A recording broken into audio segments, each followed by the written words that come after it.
When getting pre-approved for a property, I think one of the biggest mistakes people make is that they get a pre-approval for the exact specific number that they are making an offer on that specific property.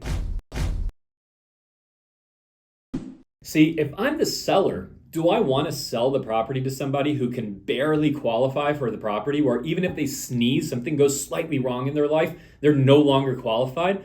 Probably not. So as a buyer, what I want to do is get a pre-approval letter for the most I can possibly qualify for. And even if that number's up here, that's who's to say that I can't make an offer on a property that's right here. Now, some people say, well, Dan, if they know that you're qualified for XYZ, then they're going to want you to pay that much. I think, no, not really. Let's think this through calmly here for a second. You're telling me that if Warren Buffett, with a pre-approval letter theoretically for who knows what, right? Many billions, maybe $1 trillion. If he were to make an offer on $1 million property, he'd have to pay $1 billion. Of course not. The property's worth what it's worth. It has a market value.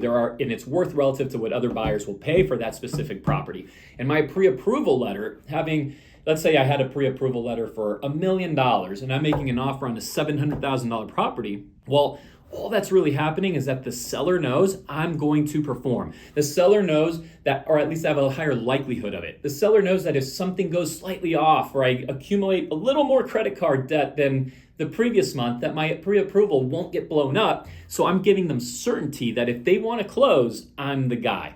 I suggest that you get the highest approval you could possibly get. And then, of course, that's not to say you would ever have to spend that much. In fact, I'm a big believer that you want to find out how much you qualify for, but then there's a much more important number. How much are you comfortable with paying? And then stick to that, but let the sellers know that you're the safe bet, that you'll get them to the finish line. I'm Dan Beer, Beer Home Team, and we'll help you navigate that and make real estate easy for you.